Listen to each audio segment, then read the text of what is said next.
যে কোনো প্রোডাক্ট আপনি বলবেন আপনাকে ইন্টারন্যাশনাল প্রাইসের সাথে ইন্টিগ্রেশন হতে হবে, otherwise you are not in business. You must. আমাদের গার্মেন্টস এর যে ভালো করার আরেকটা পেছনে কারণ হচ্ছে আমাদের কম্পিটিটিভনেস এর মধ্যে ইন্টারন্যাশনালি আমরা ইন্টিগ্রেট করতে পারছি, সেটা কোয়ালিটি বলেন, সেটা প্রাইস বলেন, টাইমলি ডেলিভারি বলেন। সুতরাং এই ফোনগুলোর ব্যাপারে আমি এটাকে ট্রেডেবল গুডস করে এটাকে ইন্টিগ্রেশন নিয়ে যেতে হবে। ভ্যালুটা কিন্তু ওখানে ডিটারমিন হয়, প্রাইস ডিসকাভারিটা হয় কিন্তু ওই জায়গায় দিয়ে। ইফ ইউ আর ইন্টিগ্রেটেড একদম প্রপার প্রাইস ডিসকাভারি হবে।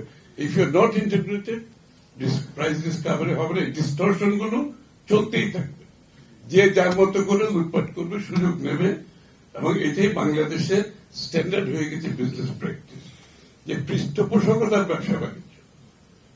তো this is one more example. আমি দুঃখের সাথে বলছি যে পৃষ্ঠপোষকতার যে ব্যবসা বাণিজ্য, এর মাধ্যমে বাংলাদেশ যে কিভাবে ক্ষতিগ্রস্ত হয়েছে বিগত দিনে, এর মধ্যে সাধারণ ব্যবসায়ীরা কিভাবে ডিপ্রাইভ হয়েছে, কনজিউমাররা কিভাবে ডিপ্রাইভ হয়েছে, এবং সবচেয়ে বড় কথা দেশের অর্থনীতি কিভাবে ধ্বংসের দিকে চলে গেছে। সুতরাং কোন পলিসি পৃষ্ঠপোষকতার মাধ্যমে যদি আপনি নিতে চান, ওই policy will not work. It will only work for যাদের জন্য আপনি পৃষ্ঠপোষকতা করছেন, তাদের ছাড়া এটা কারোর জন্য কাজ করবে না। সুতরাং এই জায়গাটাতে এটা ওপেন করতে হবে। এই সিদ্ধান্তটা খুবই সোজা। ওরাও রেজিস্ট্রেশন করবে, এরা যেভাবে রেজিস্ট্রেশন করছে ওরা রেজিস্ট্রেশন করবে। ওরা তো, আমার তো দরকার ফোনের নাম্বার ঠিক মতো আসছে কিনা, তাই না? আমার দরকার ডিউটি পে হচ্ছে কিনা, আর তো কিছু না। তো যে যদি একটা লোক যদি 500টাও যদি সে ইম্পোর্ট করে কেউ, সে রেজিস্ট্রেশন করার অসুবিধা কি আছে?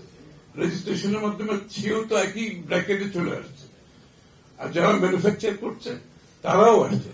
তারা হলে যেটা হবে, এই যারা অ্যাসেম্বলিং করছে, সুযোগটা নিচ্ছে, তারাই কিন্তু যখন মনোপলি করে ফেলবে এটাকে, তারাই কিন্তু ইম্পোর্টটা কন্ট্রোল করবে, কারণ তারা ছাড়া কিন্তু আর কেউ টিকে থাকতে পারবে না। হ্যাঁ, সুতরাং এটা আরো বড় ক্ষতি। আপনি ওইদিকে রেস্ট্রিকশন করে দিচ্ছেন ট্রেডটাকে, অন্যদিকে এই যারা উৎপাদনের কথা বলছে, যারা এখানে অ্যাসেম্বলিং করছে, তাদের জন্য আরেকটা নতুন উইন্ডো করে দিচ্ছে। অলরেডি ওরা 50% বেনিফিট পাচ্ছে। তারপর মনোপলির মাধ্যমে ইম্পোর্টটা যখন ওরা কন্ট্রোল করবেন, এই প্রায় এই যে দামগুলো আপনি বললেন, এই সেলফোনের দাম আরো বাড়বে, কিন্তু আরো বাড়বে। This is a dangerous approach. সুতরাং আমি মনে করি, আমি বেশি বক্তব্য রাখছি না, আমি মনে করি ইট ডিজার্ভস রিভিউ। আমি আপনাদেরকে আশ্বস্ত করতে চাই, আল্লাহ যদি আমাদের দায়িত্ব দেয় আগামী দিনে নির্বাচনের মাধ্যমে, এই পলিসিটাকে রিভিউর প্রয়োজনীয়তা আছে। মোস্ট ডেফিনেটলি আমরা এটাকে রিভিউ করব। আমরা স্টেক হোল্ডারদের সাথে কথা বলবো। স্টেক হোল্ডার বলতে আমি মিন অল স্টেক হোল্ডার। আমি যাদের কথা বললাম সকলের সাথে কথা বলবো। কথা বলার পরিপ্রেক্ষিতে যে নীতিমালা প্রয়োজন হবে, নীতিমালা পরিবর্তন করা হবে। এটা ক্লিয়ারলি আমি মেসেজটা দিচ্ছি। এই কারণে আরো কিছু কিছু এরিয়াতে, যেগুলো সাকি একটু মেনশন করেছে, আরো কিছু কিছু এরিয়াতে যে এই ধরনের নীতিমালাগুলো হয়েছে, যেগুলো দেশের স্বার্থের পরিপন্থী এবং মুক্তবাজার অর্থনীতির পরিপন্থী। আপনি একদিকে মুক্তবাজার কথা বলবেন, আবার সরকার নিয়ন্ত্রিত বাজার সৃষ্টি করবেন, পৃষ্ঠপোষকতার মাধ্যমে কিছু লোকজনকে সুযোগ সুবিধা দেবেন, সেটা মুক্তবাজার অর্থনীতি হতে পারে না। মুক্তবাজার অর্থনীতির জন্য সকলের জন্য লেভেল প্লেইং ফিল্ড থাকতে হবে, সকলে যাতে সমানভাবে সুযোগ দিতে পারে। এই জন্য বিএনপির স্লোগান হচ্ছে, অর্থনৈতিক স্লোগান হচ্ছে democratisation of the economy, not just political democratisation. Economic democratisation কথা আমাদের নেক্সট স্লোগান এখন।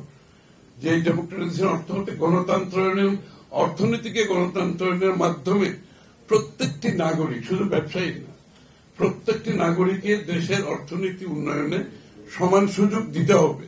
তারা যাতে পার্টিসিপেট করতে পারে, তারা যাতে সম্পৃক্ত হতে পারে। কারণ এতদিন এই লোকগুলো কিন্তু সেই সুযোগ থেকে বঞ্চিত হয়েছে। আমাদেরকে সেই সুযোগ, বাংলাদেশের অর্থনৈতিক উন্নয়নের সুফলও যাতে সবার কাছে যায়, this is democratisation of economy. সুতরাং আমি মনে করি আমার খুব কিছু বলার নেই।